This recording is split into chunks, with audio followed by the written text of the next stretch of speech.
Hi, I'm Lisa. Welcome to Lisa Does.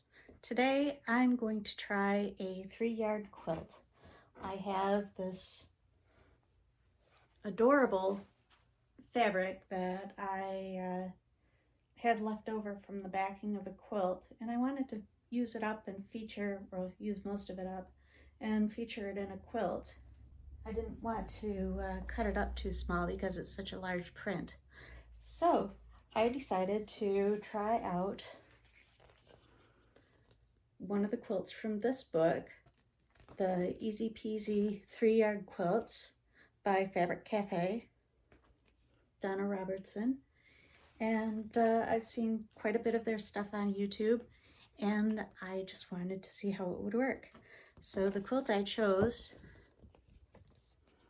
is called Town Square, and as you can see, there's a nice big block of teal fabric in the middle.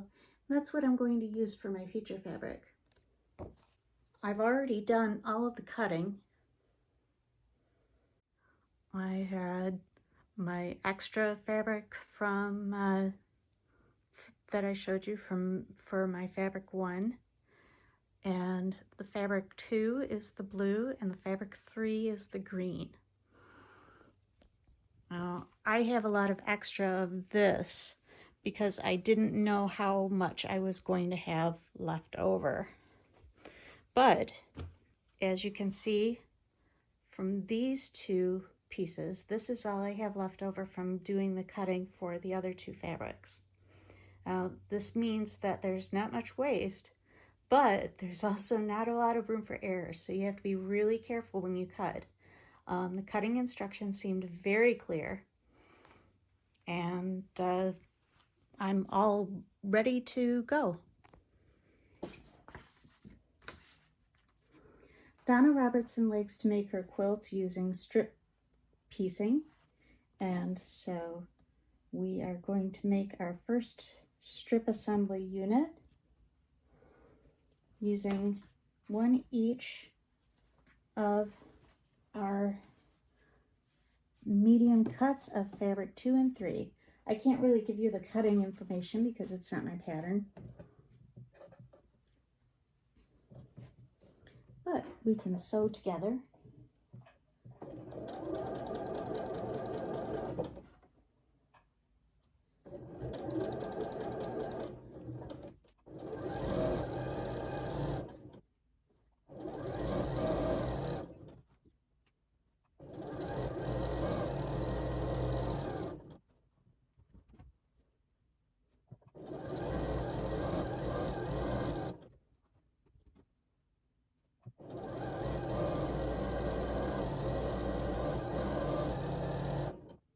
And then it says to make 2 strip sets using our wide cuts. So we'll do that.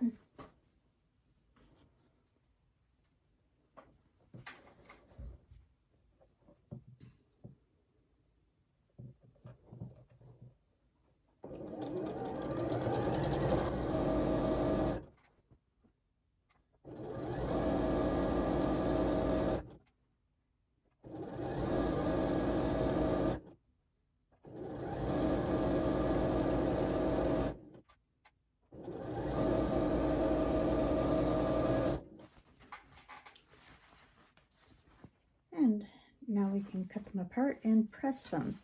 There don't seem to be any pressing instructions. No, I don't see any pressing instructions. So I am going to make an executive decision and press strip set at a time, but I think I'm going to stack these together to cut them 2 at a time.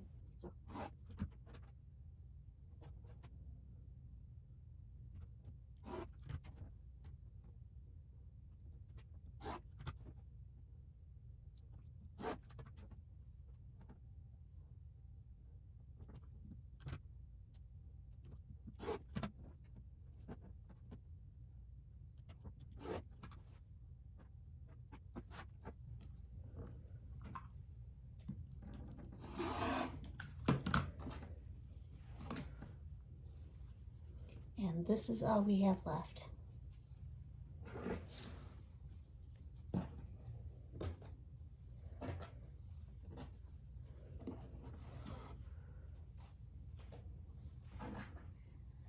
So we have 24 of these units.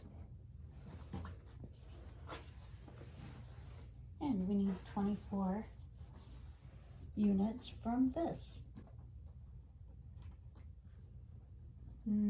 This one's a little bit wider, so I think I'll do it one at a time.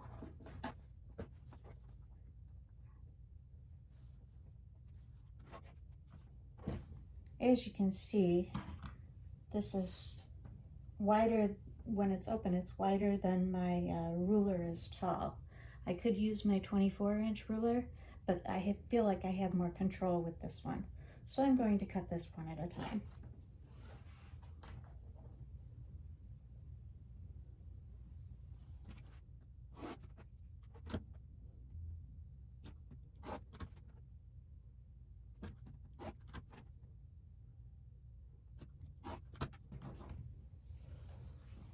And this is what we have left over.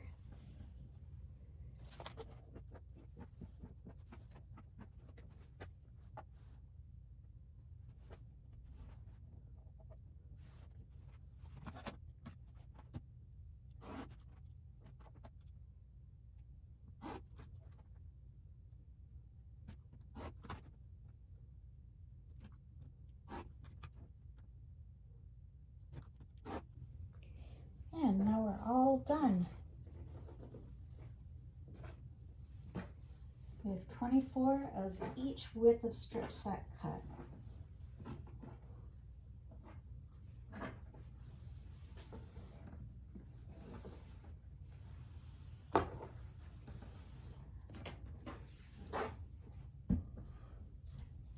Now we can grab our feature fabric squares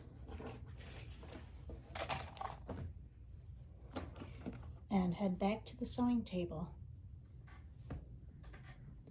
Our next step is to sew these units onto the top and the bottom of our feature fabric squares.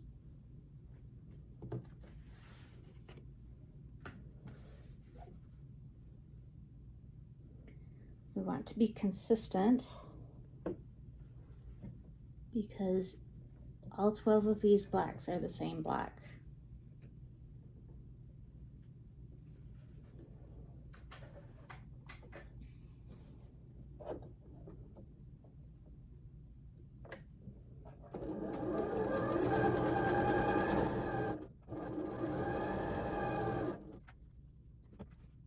So make sure to keep them left here.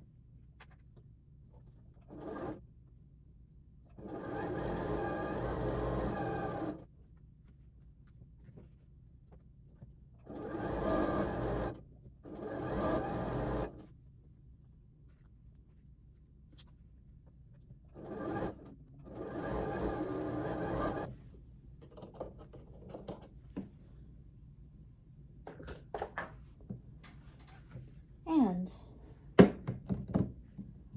now we can separate all of these blocks.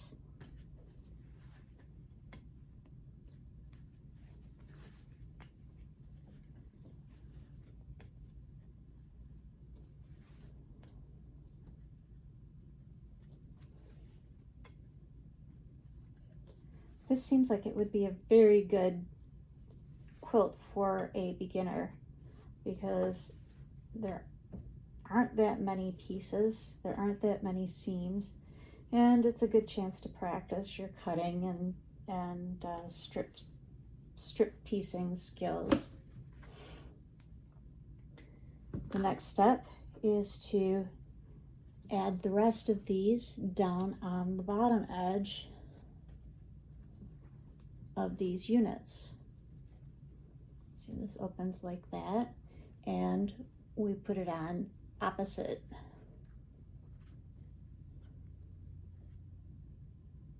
Like that.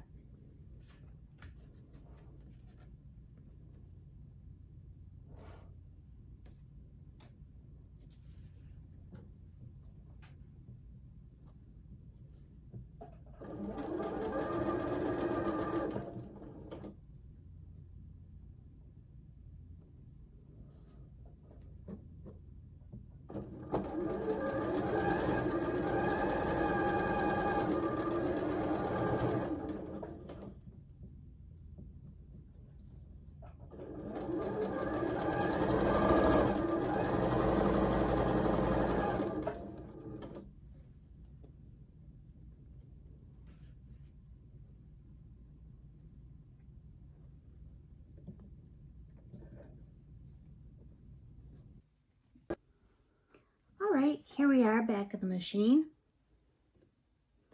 and this is what our block looks like so far. So now we have to put the large, we have to sew the large units onto the sides of the block, matching the colors to the end colors. So for instance, we'll sew this one. Now that we have the first strip sewed on the side, we just need to turn these around and sew the second strip on. Now that we have these all sewn together, we can press them and throw them up on the design wall to see what it looks like. Here we go with our quilt blocks up on the design wall. I think they look really good. So it's time to take them down and join them together. These blocks came together very easily, and now it's time to put the first border on. For border number 1, it says to assemble all of the strips from fabric number 1, from your focus fabric together, and then add them to the sides of the quilt first and trim afterward. Okay, so here we are with the borders on, and what I need to do next is find fabric for the backing. It's day 2 of working on this quilt, and as you can see, I have it loaded up on the long arm. I am a professional long armer and have been for about 10 years. I even do work through the mail for people who would like to have work done. Right now, I have the quilt all set to quilt this design. So let's get it started.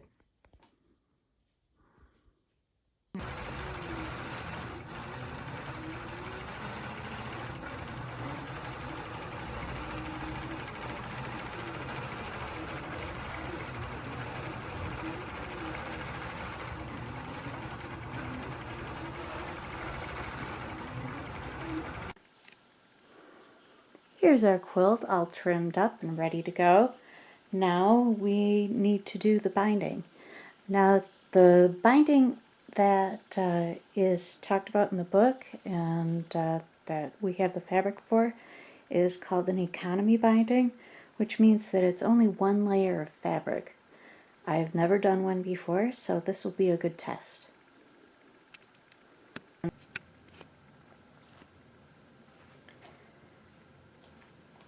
Here's the quilt with the binding attached. I had documented the binding process, but unfortunately I didn't remember how to do it properly. The book unfortunately does not have the full instructions for the single fold binding, so you have to go to the website where they have a link to their YouTube video that explains how to do this binding technique. And I didn't start off properly, so I did not document what I did with that. After I watched the video, I was able to catch up and fix what I had done.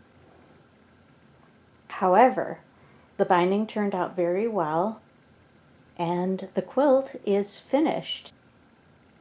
Let's take a look at it. And here's the finished quilt. This was a great weekend project. I was able to piece the top in one day and quilt and bind on the second day, even with filming. If you'd like to see more quilting content, please like and subscribe, and I will see you next time. Thank you.